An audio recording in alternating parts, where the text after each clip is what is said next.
10 മണിയാകുന്നു. അജണ്ടകൾ സെറ്റ്. ഇനി കഥാപ്രസംഗം തുടങ്ങാം. രചന അത് ഞാൻ തന്നെയാണ്.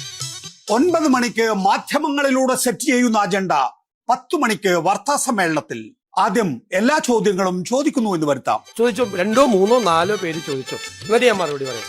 കഴിക്കൂ, ജിലേബി ലഡു കഴിക്കൂ. അതിനിടയിൽ ആരാണ് മുൻധാരണകൾ തെറ്റിക്കുന്നത്? അല്ല, അതൊന്നും കുറിച്ച് ചില കാര്യങ്ങൾ അറിയാമായിരുന്നു എന്നുള്ളൊരു ആരോപണം കൂടി ഉയർന്നു വന്നിട്ടുണ്ട്. അത് ശ്രദ്ധയിൽപ്പെട്ടു. പിന്നെ ഞാൻ എന്തിനു വന്ന? ആരും മുറത്തിൽ കയറി കൊത്തല്ലേ. സതീശൻ പറയേണ്ടത് സതീശൻ തന്നെ പറയട്ടെ.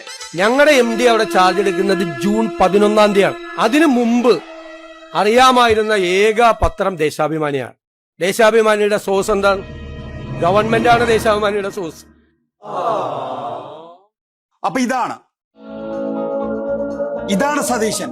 ഇത്രയേ ഉള്ളൂ സതീശൻ. വലിയൊരു കൊള്ള നടത്തിയിട്ട് ആരോപണം തടുക്കാൻ ഉടുക്കും കൊട്ടി വരികയാണ് സതീശൻ. ദേശാഭിമാനിയുടെ സോഴ്സ് എന്താണ്? ഗവൺമെന്റാണ് ദേശാഭിമാനിയുടെ സോഴ്സ്. ദേശാഭിമാനിയുടെ വാർത്താ സോഴ്സ് MSC തന്നെ. അത് LDF സർക്കാരല്ല. പക്ഷെ താങ്കൾ ഇക്കാര്യം അറിഞ്ഞത് മംഗലാപുരത്ത് അദാനി കമ്പനിയുമായി ചർച്ച നടത്തിയപ്പോഴാണ്. അടുത്ത ചോദ്യം. ഇനി അഴിമതിയിലേക്ക് നേരിട്ട്. മുഖ്യമന്ത്രി ചില വകുപ്പുകൾ സ്വന്തം കയ്യിൽ വെച്ചത് നേരിട്ട് അഴിമതി നടത്താനല്ലേ? വകുപ്പ് എടുക്കുന്ന അഴിമതിക്ക് വേണ്ടിയിട്ടാണ്. ഞാൻ പോർട്ട് കൊടുത്തു. പോർട്ട് എന്താ എടുക്കാൻ കാര്യം? പോർട്ട് എന്റെ ഡ്രീം പ്രോജക്റ്റ് ആണ്. ഈ സ്വപ്നം പൂവണിക്കാനാണല്ലോ പ്രത്യേക വിമാനം പിടിച്ച് മംഗലാപുരത്തേക്ക് പോയത്. അതിന്റെ വിമാനക്കൂലി ആര് കൊടുക്കും? അല്ല, അതൊക്കെ ഓരോരുത്തരുടെ വ്യക്തിപരമായിട്ടുള്ള കാര്യങ്ങൾ. അതിൽ നിങ്ങൾ ഇടപെടേണ്ട കാര്യമില്ല. കഥാപ്രസംഗം തുടങ്ങാം. കഥാകാരൻ 10 മണിക്കേ വരൂ.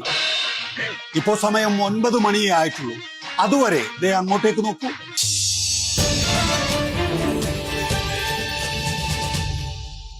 വിഴിഞ്ഞത്തെ ഓഹരി കൈമാറ്റം അറിഞ്ഞില്ല എന്ന CPM നേതാക്കളുടെ വാദം പൊളിഞ്ഞു.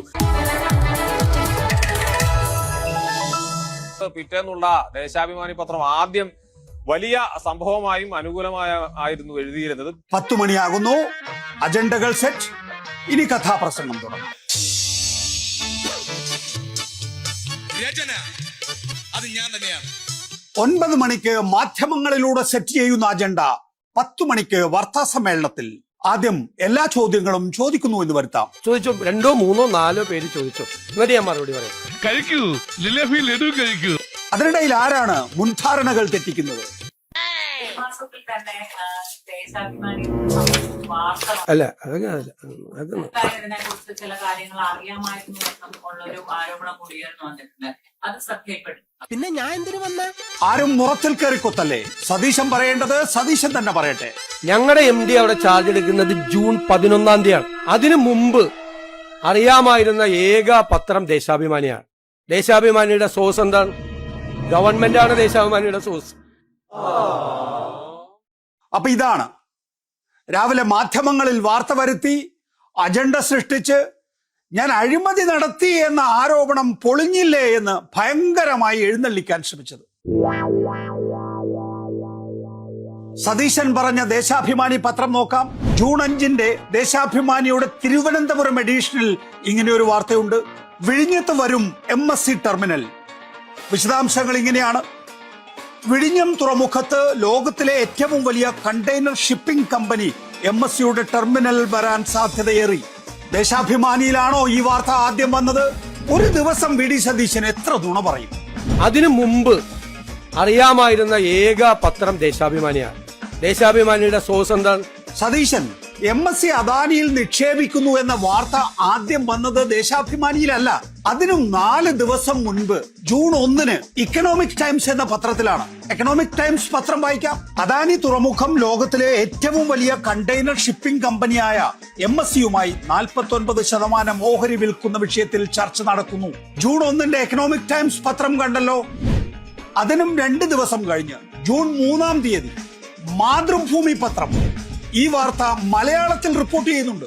അദാനി കമ്പനിയിൽ MSCക്ക് ഓഹരി പങ്കാളിത്തം പരിഗണനയിൽ.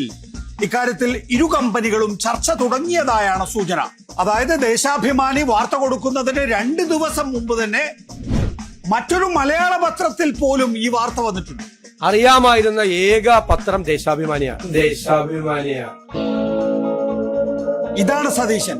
ഇത്രയേ ഉള്ളൂ സതീശൻ. വലിയൊരു കൊള്ള നടത്തിയിട്ട് ആരോപണം തടുക്കാൻ ഉടുക്കും പൊട്ടി വരികയാണ് സതീശൻ. ദേശാഭിമാനിയുടെ സോഴ്സ് എന്താണ്?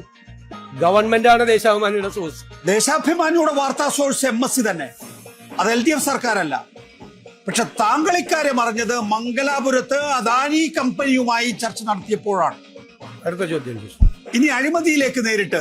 മുഖ്യമന്ത്രി ചില വകുപ്പുകൾ സ്വന്തം കയ്യിൽ വെച്ചത് നേരിട്ട് അഴിമതി നടത്താനല്ലേ? വകുപ്പ് എടുക്കുന്ന അഴിമതിക്ക് വേണ്ടിയിട്ടാണ്. ഞാൻ പോർട്ട് കൊടുത്തു. പോർട്ട് എന്താ എടുക്കാൻ കാര്യം? പോർട്ട് എന്റെ ഡ്രീം പ്രോജക്റ്റ് ആണ്. ഈ സ്വപ്നം പൂവണിക്കാനാണല്ലോ പ്രത്യേക വിമാനം പിടിച്ച് മംഗലാപുരത്തേക്ക് പോയത്. അതിന്റെ വിമാനക്കൂലി ആര് കൊടുക്കും? അല്ല, അതൊക്കെ ഓരോരുത്തരുടെ വ്യക്തിപരമായിട്ടുള്ള കാര്യങ്ങൾ, അതിൽ നിങ്ങൾ ഇടപെടേണ്ട കാര്യമില്ല. ഇതാണ് പ്രശ്നം. തെളിവുകളോടെ പിടിക്കപ്പെടുമ്പോൾ ഉരുണ്ട് കളിക്കും. എന്താണ് കേരളത്തിൽ നടക്കുന്നത്? എന്താ പറ, എനിക്കറിയില്ല. വീര്യം കുറഞ്ഞ മദ്യത്തിലേതുപോലെ അദാനിയുടെ കാര്യത്തിലും പിന്നോട്ട് പോകാൻ സതീശൻ തയ്യാറാകില്ല. അതായത് നമ്മുടെ കണ്ണിൽ പൊടിയിട്ട് ഒരു ദേശാഭിമാനിയുടെ കള്ളക്കഥ പറഞ്ഞ് MSCയുടെ 13,320 കോടി രൂപ അദാനിക്ക് പോക്കറ്റിലിടാം. ഒരു കരാർ ലംഘനം ഉണ്ടായിട്ടില്ലല്ലോ. അവരുടെ ഷെയർ അവർക്ക് കൊടുക്കണമെങ്കിൽ ഗവൺമെന്റിന്റെ അപ്രൂവൽ വേണം. ഞങ്ങൾ എന്തിനാണ് അപ്രൂവൽ കൊടുക്കില്ല എന്ന് ഞങ്ങൾ തീരുമാനിക്കാൻ പാടില്ലല്ലോ. വിഴിഞ്ഞത്ത് 2,500 കോടി രൂപ മാത്രം നിക്ഷേപിച്ച അദാനിക്ക് ഒഡീഷയിലെ സ്റ്റീൽ പ്ലാന്റിൽ നിക്ഷേപിക്കാനുള്ള 1,00,000 കോടിയിലെ മുഖ്യ ഭാഗവും പോകുന്നത് കേരളത്തിൽ നിന്ന്. അദാനിയെ തടയാൻ സതീശൻ തയ്യാറാകില്ല എന്ന് വ്യക്തം. കിട്ടിയ കമ്മീഷന്റെ കണക്ക് പത്രത്തിൽ വന്നു എന്ന് സതീശൻ പറഞ്ഞല്ലോ. എനിക്ക് കിട്ടിയ മറ്റേ കമ്മീഷൻ വരെ പറഞ്ഞു ഒരു മാധ്യമം 13,000 കോടിയുടെ കണക്കാക്കിയിട്ട് 2% കണക്കാക്കിയിട്ട് എനിക്ക് ഈ കമ്മീഷൻ പണം രക്ഷിക്കാൻ നുണ പറഞ്ഞ് കേരളത്തെ വഞ്ചിക്കുകയാണോ താങ്കൾ? ഈ കഥാപ്രസംഗം നുണപറച്ചിൽ മത്സരമായി മാറുന്നു എന്നതാണ് കേരളത്തിന്റെ ഇപ്പോഴത്തെ ദുര്യോഗം. സതീശൻ മൗനമാണ്. ഈ നിശബ്ദതയ്ക്ക് എന്തോ അർത്ഥമുണ്ട്. എന്തൊക്കെയായിരുന്നു ഈ ഓഹരി കൈമാറ്റത്തിൽ അദ്ദേഹത്തിന് പങ്കെടുത്തു?